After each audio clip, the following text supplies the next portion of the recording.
culture. We condemn in the strongest possible terms this egregious display of hatred. These dangerous fringe groups have no place in American public. The statement itself is pretty strong and pretty direct about violence, condemning bigotry. Tensions reach a boiling point with North Korea. The U.S. is preparing to fight and to win. We're on a collision course with North Korea. President Trump inherited a mess. To all those smart people who are criticizing his rhetoric and his policy, how well did you do? I've heard folks talking about that we're being on the cusp of a nuclear war. Seen no intelligence that would indicate that we're in that place. Al-Qaeda wants to turn your morning commute into a bloodbath. The terror group reportedly highlighting ways to attack American subways in its jihadi magazine called Inspire. Thomas with the finishing touches. The winner of the 99th PGA Championship, Justin Thomas.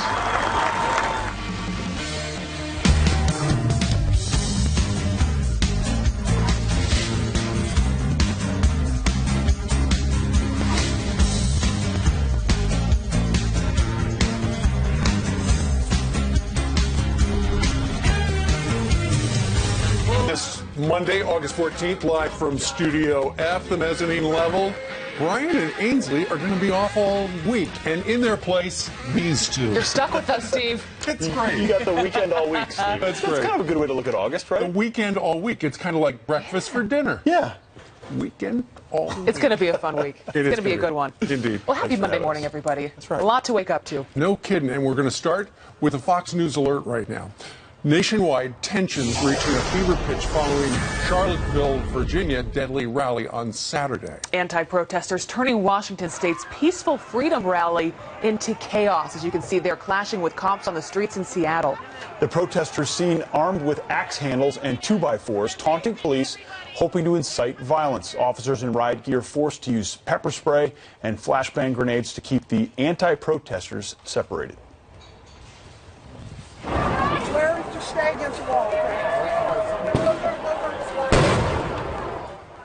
3 arrested for obstruction and assault. Thankfully, nobody was hurt. We'll keep a close eye on that today as well. Well, the feds now digging deeper into the Charlottesville attack, the suspect's hate-filled past. Indeed, this is Vice President Mike Pence makes it very clear the Trump administration condemns all hate groups. Our own Matt Finn live in Charlottesville, Virginia, where a vigil was held last night for the woman mowed down in that chilling attack. Good morning, Matt.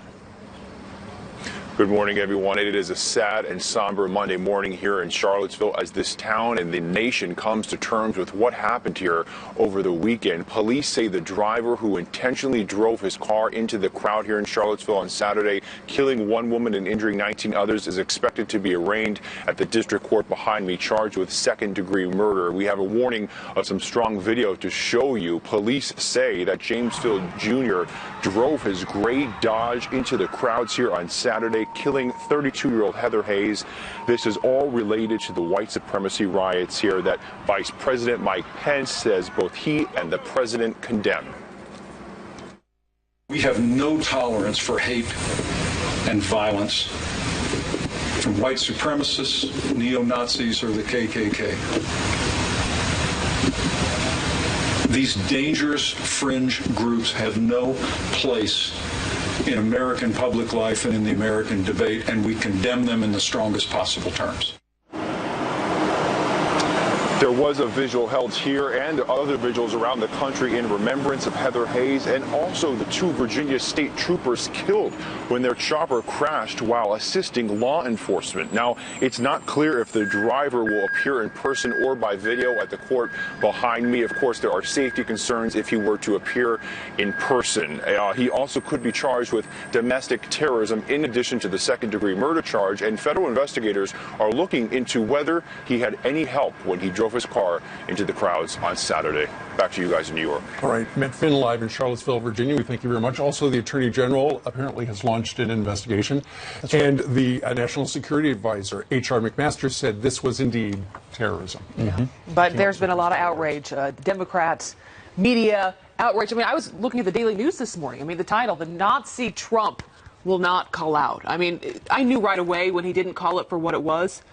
which a lot of people thought that he should, many members in the Republican Party as well. I knew exactly the direction that the media would take it and the Democrats would take it because it fits into the narrative many of them have had the whole time he's been president, that he supports these types of groups.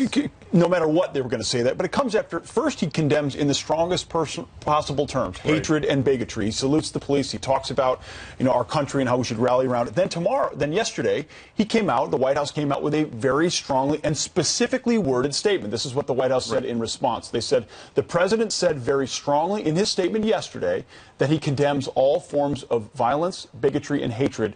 Of course, that includes white supremacists, KKK, neo-Nazi, and all extremist groups, calling them out by name yesterday. Yeah, and one of the reasons many were upset was because he had used the phrase many sides. On all sides, yeah. Problems from many sides. Leaders from both parties seem to say that spread the blame equally between the nationalists, white nationalists, and the counter-protesters, and then that prompted that particular response that you just read right there, which was very specific. Absolutely. Right. And they should be called out. I mean, you heard there from the Vice President, Mike Pence, when we're talking about these hate-filled groups. I mean, they should be called out for inciting violence, for doing what they did on Saturday. I mean, there's no place for that in this country and for the discourse, and I think it's been clear that no one can stand for that. And as Mike Huckabee pointed out, when the president made the statement, we didn't know who the driver of that car was. Then we found out who the driver of the car was, and the statement was very specific. I mean, James Alex Fields is obsessed with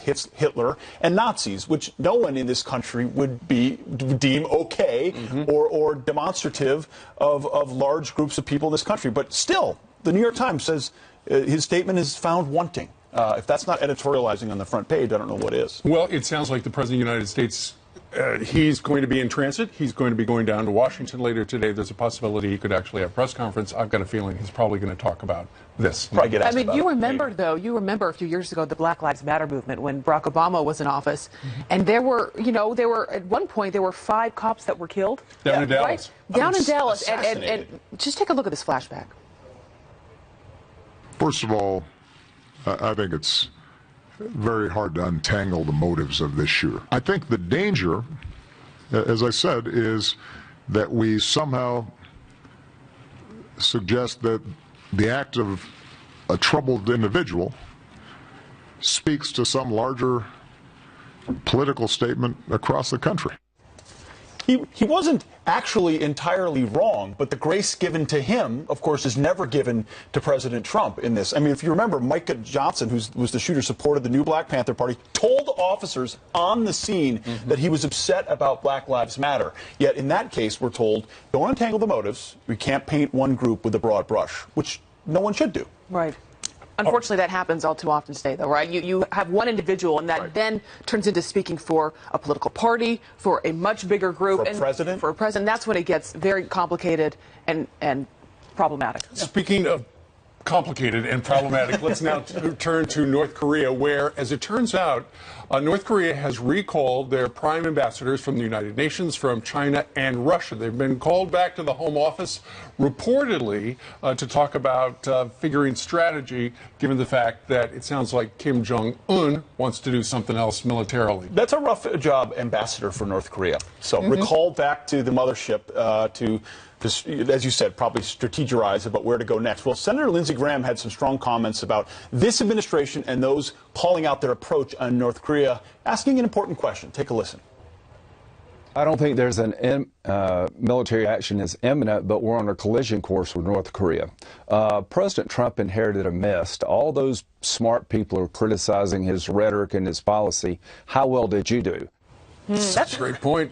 Spot on, though, right? When you think about where we are today, how we got here, you have to think about the strategies that were used in dealing with places like North Korea. Maybe we weren't as tough. Maybe we didn't speak their language. Maybe we didn't threaten them the way that we've seen President Donald Trump do. Perfect. Maybe they didn't believe in a credible threat of military force. So sanctions, direct talks, diplomacy, UN resolutions, they're not effective if that regime doesn't believe you would actually follow through on what you say you're going to do. Right, exactly. Mike Pompeo also said, from his point of view as a CIA guy, no imminent threat of nuclear war with North Korea. Also, General Joe Dunford apparently is over in Asia, and he has reported that we are ready for war. Yeah. But he supports Rex Tillerson and any diplomatic effort to make sure that it comes to peaceful. If you're ready, that's usually the best deterrent to it actually happening. This is what you're hearing from this White House. Well, we're also, this White House is here for 4 years, but there's other people already looking at 2020, one of which is Elizabeth Warren, and she's out. A lot of people speculated she might run in 2016. A lot of speculation she would run in 2020, but she's a far left progressive. What would she do to be viable? Right, exactly. And so when she was talking to the Netroots convention over the weekend, she made it very clear. Don't worry, folks out there who support progressive themes, because we are not going to be a party of moderates. We are going to go way to the left. Yeah. Listen to this. The Democratic Party isn't going back to the days of welfare reform and the crime bill. It is not going to happen. We are not the gate crashers of today's Democratic Party. We are not a wing of today's Democratic Party. We are the heart and soul of the Democratic Party. We're going to be the people who lead the Democratic Party back from the wilderness and lead our country out of this dark time. Then we can't waste energy arguing about whose issue matters more and who in our alliance should be voted off the island. Interesting she used heart and soul, because when you think about the Democratic Party today, I feel like a lot of people would say that is what they're missing. What is their heart? What is their soul? What do they stand for? I also feel like she was kind of taking a hit there at the Clintons, right? Kind of, sort of. She's like, get out of here. Pretty much. If that's their lesson of the 2016 election, we need to be more like Bernie Sanders, more like Elizabeth Warren. See how that works at the ballot box in 2020. Indeed. All right, it is 6:12 now here in New York City. Let's have some news with Jillian. Hey, good Monday morning. Good Monday morning to you at home as well. Let's begin with a Fox News alert right now. And a manhunt underway after 3 people are gunned down at a racetrack in Wisconsin. Police say the victims were shot at point-blank range near a food vendor at the Great Lakes Dragway just south of Milwaukee. Police have no idea what happened before the shooting. Nearly 5,000 people were at the racing event. No one else was hurt. 2 American soldiers are dead, killed while fighting in Iraq. U.S. military officials say the service members died during combat training operations and not by enemy contact. 5 others hurt in the incident. None of the soldiers have been identified. No further details are available at this hour. One of golf's youngest stars makes a huge comeback. Did you see this? It was the biggest win of his career. Thomas with the finishing touches. Justin Thomas winning the PGA Championship, shooting a 68 in the final round at Quail Hollow in North Carolina. He trailed by 3 strokes heading into the day. It's the 24-year-old's first major tournament win. He jumps to number 6 overall in the world rankings. And by the way, just a second ago, I heard Steve asking, what hole was that? That it sat there for a while on his putt? It was 10. It just sat there. It was for sat 10 there. seconds. For 10 seconds. That's going to be the stroke that everybody talks about. Yeah. No And then it dropped. No doubt. They already wrote on scorecard. I mean, he was walking away, and then it's like, what? Awesome. That's never happened to the me. winner. Wishful thinking. Thanks, Jillian. Thanks, Jillian. All right, coming up on this Monday, is Senator Marco Rubio at the top of a Venezuelan hit list? A shocking report straight ahead. And Republicans running to take Jeff Sessions' empty seat, trying to capitalize on President Trump's popularity. Scott Rasmussen joins us with a last-minute campaign push in the state of Alabama. Good morning. Well, President Trump's seen a bump in his approval ratings in the wake of his confirmation with confrontation, that is to say, with North Korea. And that has some Republican candidates down in this great state of Alabama, state Trump won by 30 points, desperately courting his supporters before tomorrow's special election to fill Jeff Sessions' vacant U.S. Senate seat. Joining us now to discuss, Ballotpedia editor-at-large and senior fellow at the King's College, Scott Rasmussen. All right. Scott, let's talk a little bit about the fellas over on the big board. You've got Judge Roy Moore, people remember from the Ten Commandments fight. You've got Luther... And also same-sex marriage. Indeed. Then you've got Luther Strange, and then you've got Mo Brooks. Tell us about those 3 guys. They are the top three. Right, there's nine in the guys. seat Right, race. there's 9 guys running tomorrow in this first round of a 3-tier election. The top 2 finishers will face off against each other on September 26th, and then eventually there will be an election against a Democrat in December. The 3 of them, Roy Moore, very strong base among social conservatives because of the issues with the Ten Commandments and same-sex marriage and other things. Luther Strange is the incumbent, but he was an appointed incumbent after Jeff Sessions took his current job in the Trump administration. Strange has the bad fortune to be hanging out with Senate Republicans in a time when Alabama voters and Republican-based voters all around the country are mad at Senate Republicans. Mo Brooks was really angling for and hoping that he would get an endorsement from President Trump, because who wouldn't want that endorsement in Alabama? But he didn't get it. Strange got the endorsement.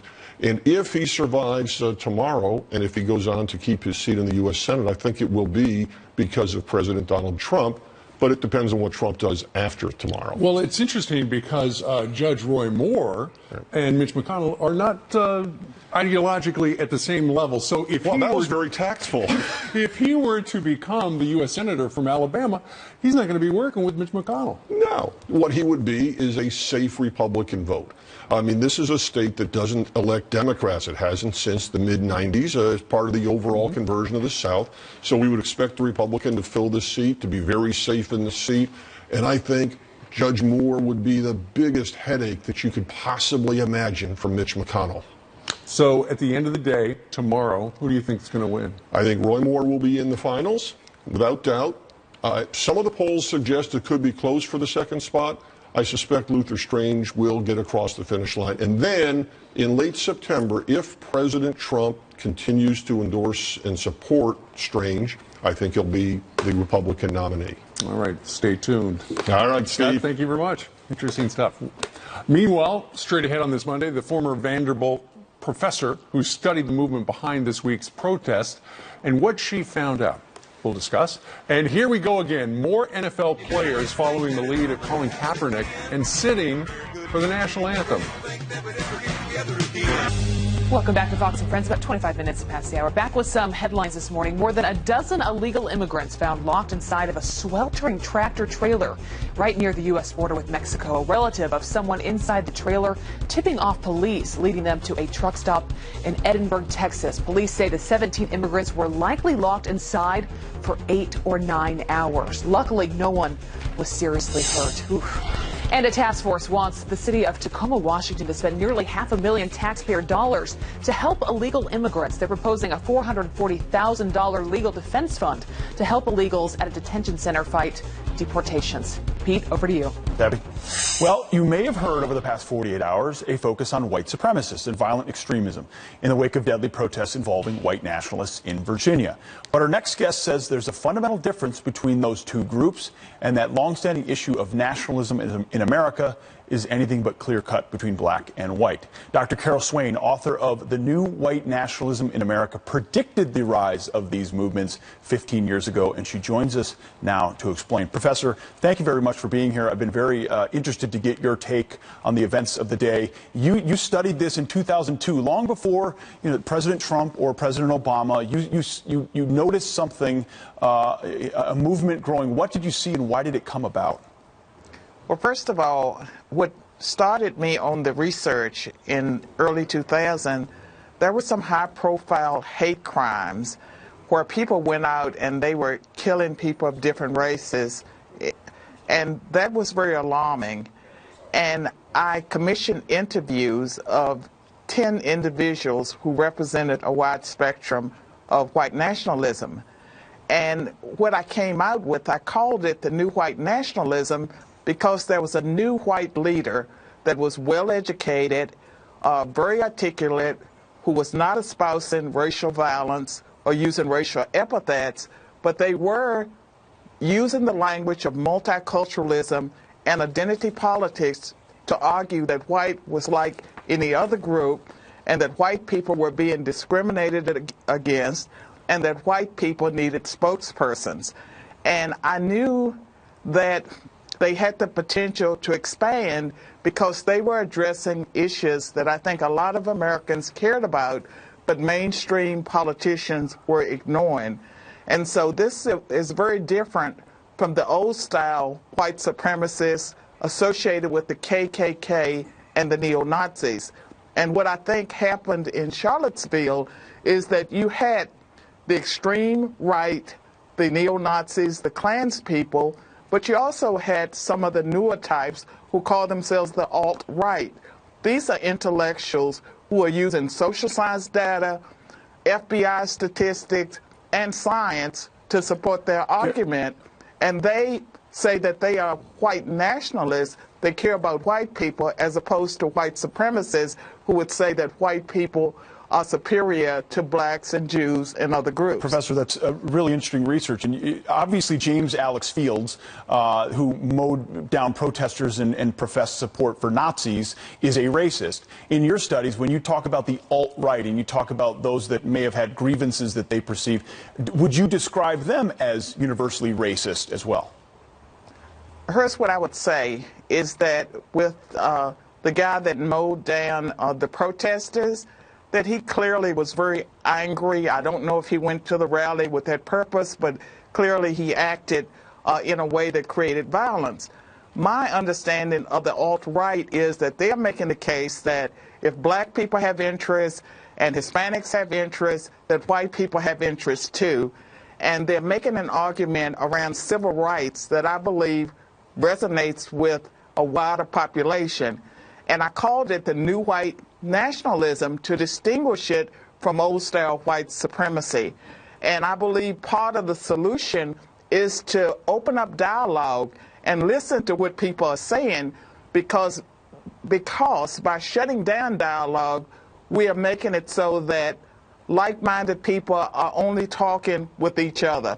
And just coming out and denouncing white supremacy and painting everyone with the same broad brush does not solve the problem. There are black nationalists, there are white nationalists, there are Hispanic nationalists, and so we can't say it's just one group. So the president was correct when he said that there were many forces involved.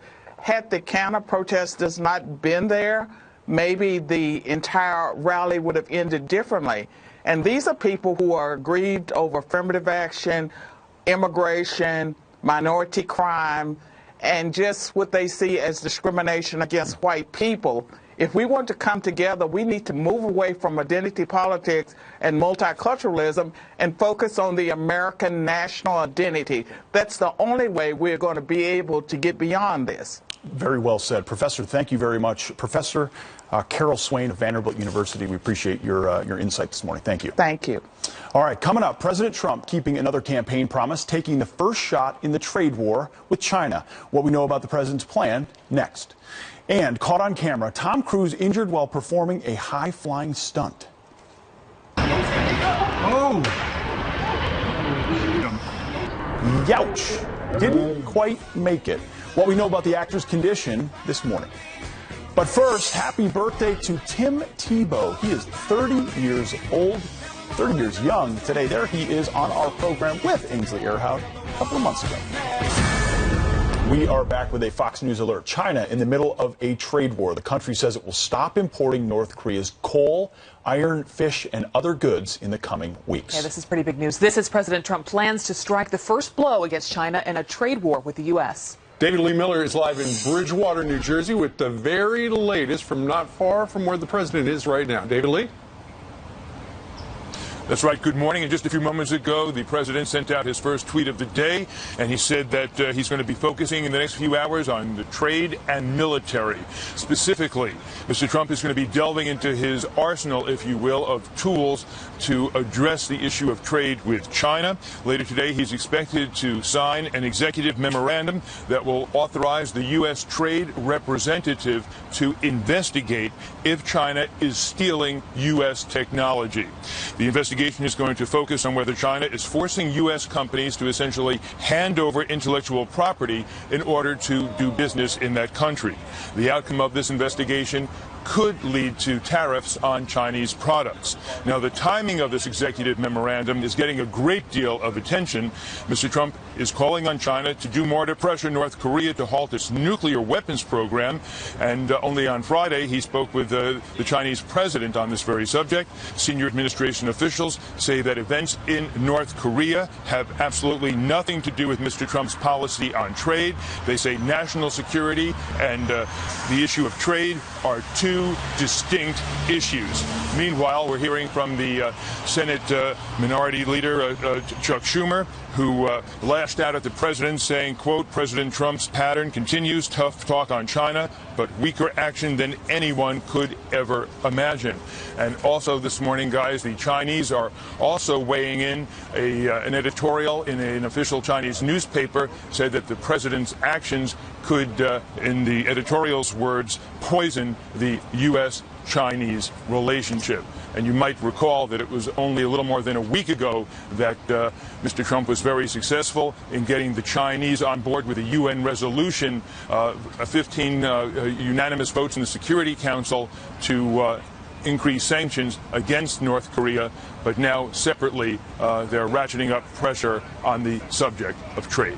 Back to you. No surprise there. Indeed. All right, David Lee, out in New Jersey, thank you very much. So while in public, China says, yep, we're going to do everything we promised to in that 15-0 sanctions deal, the United States is going to squeeze them a little harder and say, now, you can apply more pressure to North Korea, can't you, China? Well, and that's all the experts say. The path to a diplomatic resolution goes through China, and they're not going to do it because they like us. They're going to do it because we give them a difficult reason to do so. China's the only one that could put this thing to bed. It's about time we start putting a little more pressure on them. Absolutely. I think you're right.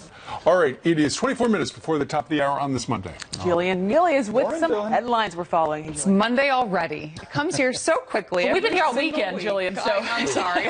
I rest my case. Okay, good morning to you. Let's get you caught up on what you need to know before you leave the house. As tensions reach a boiling point with North Korea, the U.S. is preparing to fight and win. American forces now conducting joint military exercises with Japan, getting ready for anything, although the director of the CIA says we're safe for now. There's nothing imminent today, but make no mistake about it, the continuation, the increased chance that there'll be a nuclear missile in Denver is a very serious threat. The administration is going to treat it as such. This comes amid reports North Korea is calling their ambassadors to China, Russia, and the UN back to the rogue nation for a meeting. Senator Marco Rubio may be on the top of a Venezuelan hit list. The Florida senator has been a harsh critic of the socialist regime. DHS says the threat came from Diosdado Cabello, President Nicolas Maduro's right-hand man. Rubio called him the Pablo Escobar of Venezuela. DHS says details of the assassination plot aren't verified, but they are taking it seriously enough that Rubio's security detail has been beefed up. More football players are standing with Colin Kaepernick by taking a seat during the national anthem. Last night, Seahawks defensive end Michael Bennett sat on the bench with a towel on his head as the rest of his team stood for the anthem at a preseason game. Oakland Raiders running back Marshawn Lynch sat down on Saturday night and ate a banana instead of honoring his country. Tom Cruise's mission? Incomplete. The superstar tries and fails at his own stunts.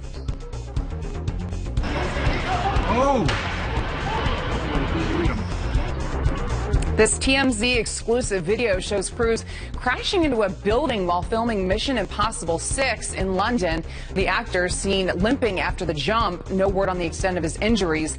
The 55-year-old is known for doing his own action stunts for movies. Let's look at your headlines on this Monday. I'll send it back to you. Maybe he's just lost a step, you know. I actually think it looks pretty cool. You could brag about that. Say, because some people say, does he really do his stunts? He does actually not? does. Thank you, Jillian. And apparently the producers of the movie say in this movie he will perform the biggest stunt ever in a movie by himself. But it does look like boom when he crashes Steve, it. That is right there. That's how you break 5 ribs. That is. Steve, did they already do the biggest stunt? Because if they had it now, I'm worried that they're not going to finish it. I got a feeling it's in the can, as they say, the film can. All right. Yeah, Adam Kloss is channeling the weather outside. Could it be more beautiful across the country today? Yeah, hey guys, you know what? This is looking like a pretty good forecast from coast to coast. In the last several days, there have been places where we've seen some severe weather. Not looking to be the case today. Yes, there'll be some showers and thunderstorms, but large areas looking for a really good one. That's going to be the case here in New York City. Let's take a look at some of those weather maps and see what we're talking about, as we are going to be seeing, yes, eventually some weather moving through the area. This is a system I do want to talk about. This is Tropical Storm Gert. The good news with this one is it's going to be running up along the coast, but never making any sort of impact to the United States. Maybe some additional rip currents along the eastern coast, but this one really not affecting the weather pattern all that much here in the coming days. What are we concerned about a little bit more back in the United States? Well, there's still that monsoonal flow out west. This is not going to be severe weather, but you're seeing a lot of isolated thunderstorms. So that's something folks on the west coast are going to have to pay attention to. But all in all, guys, it's looking like a pretty nice day from coast to coast. We will take it. All right. Yes, we will. Adam, thank you. Thanks, Adam. Next time he's going to jump from building to building as he reports the weather. Like Tom Cruise. Fantastic. Yeah, maybe. We'll see. There's a lot of them here. Building. Yeah, maybe on a planter. Spider-Man. All right, meanwhile, we showed you the shocking video on Friday. A police officer shot at point-blank range. Take your hands out your pocket! Take your hands out your pocket! Oh, man, that police officer survived to tell the story and is going to join us live today. Really looking forward to that. And you've heard politicians calling for minimum wage hikes, but have you ever wondered how much those same politicians pay the very people who work for them? Stuart Varney weighs in on the hypocrisy. Come on in, Stuart. Shocker. Hello. Some quick headlines for you on this Monday morning. At least 4 people are shot dead in the Mexican resort city of Acapulco. The area has become a hotspot for drug violence. Mexico recorded more than 12,000 homicides in the first half of the year. That's a 31% increase from 2016. Also a major concern in Mexico, illicit booze. Authorities suspending operations at 2 bars for serving unsanitary alcohol, whatever that is.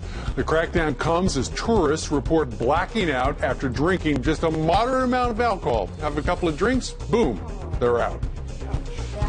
Frightening. All right, well, college interns on Capitol Hill may be getting a great experience, but most are not getting paid for it. A new analysis shows 95% of politicians that back minimum wage hikes do not pay their own interns, including Senate Minority Leader Chuck Schumer, Senator Cory Booker, and Senator Chris Murphy. Here with your reaction is the host of Varney & Company over in Fox Business Network, Stuart Varney. Morning, all. Looks like a little hypocrisy, doesn't it? Well, that's a nice strong word to use. How about this one? Do as we say, not as we do. I think that one applies here. Absolutely. Let me repeat what you've just said.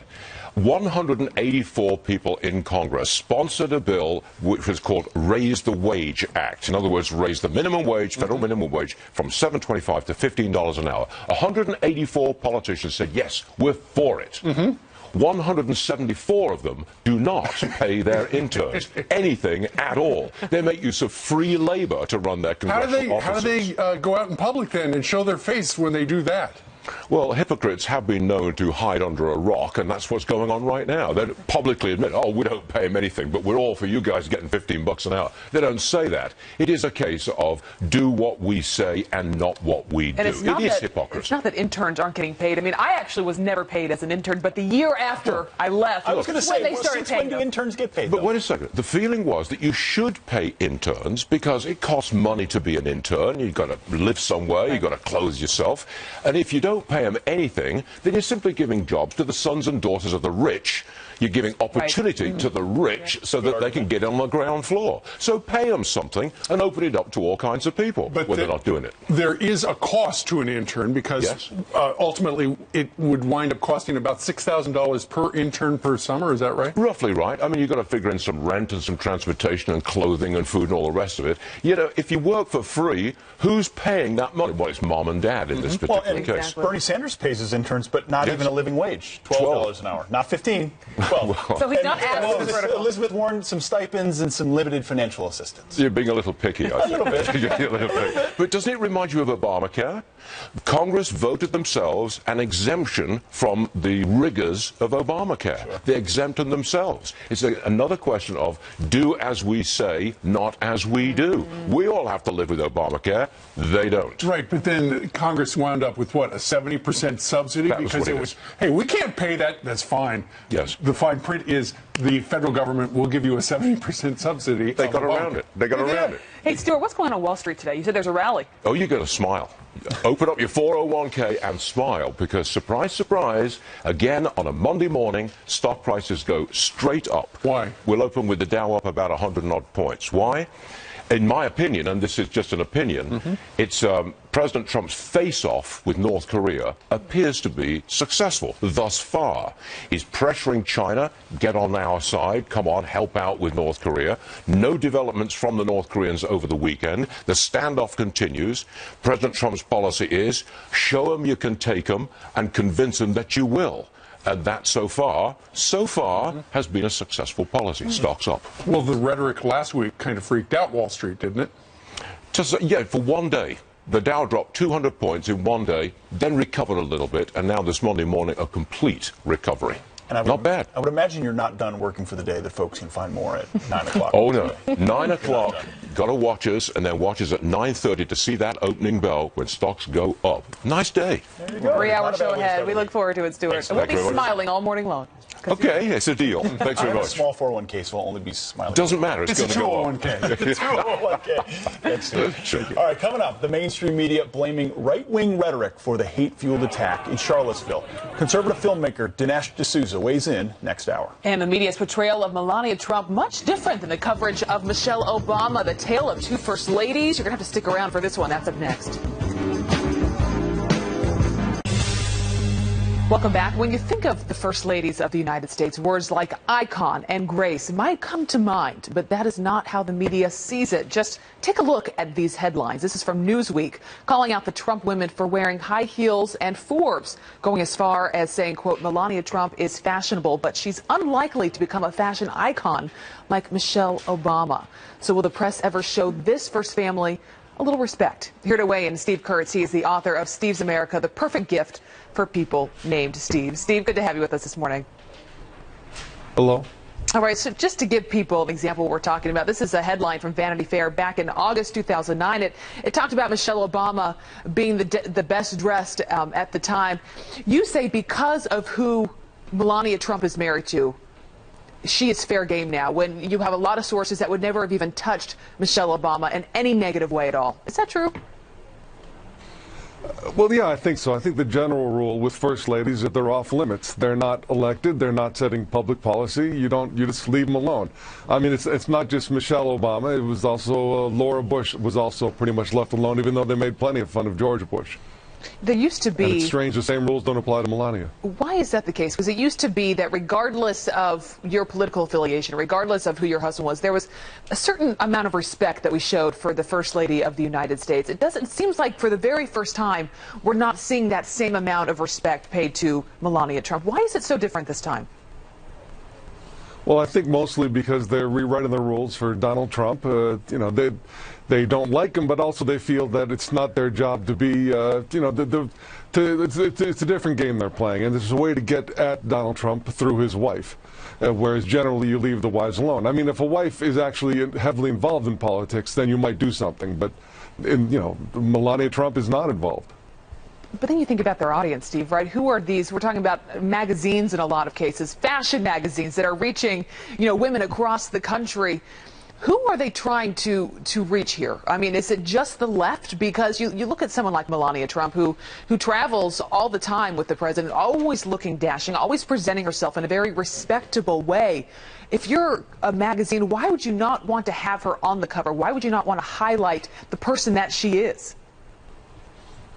Well, you think they'd be smarter, but I guess because most of the people who work at these magazines are Democrats and they have to talk to their friends and go to the parties with their friends, they'd rather hold their head up high by saying, that they're not going to give Donald Trump the same shot that they gave to previous presidents. Not to mention and her Melania as well. Right, not to mention her story, Steve, right? She's got an incredible story to tell. I mean, being an immigrant to this country, speaking a number of different languages, I mean, she represents what it means to live the American dream. You would think that not only her fashion and the way she presents herself, but also just the story that she can tell. I mean, I'm just surprised we haven't seen that all over the place. When Michelle Obama was in office, she was on the cover of what seemed to be every single magazine.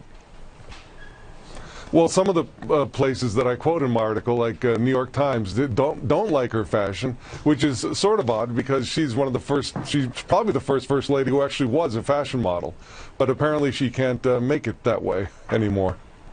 Yeah, but is that because they don't like her fashion, or because they don't like who she's married to, or because of the politics involved? Yeah, probably the politics. I mean, if Michelle Obama and Melania switch clothes, and you know they're about the same size actually, they could probably do that. I think they would still like Michelle's clothes and call her a fashion icon, and they wouldn't really go for what Melania's wearing these days, or anything. No matter, it doesn't really matter what. Well, I have a feeling there are many women in this country that would like to see more of Melania Trump. Steve Kurtz, thanks for being with us this morning. Thank you. All right, we showed you this shocking video on Friday. A police officer shot at point-blank range. Watch this. Take your hands out your pocket. Take your hands out your pocket. Shoot fire!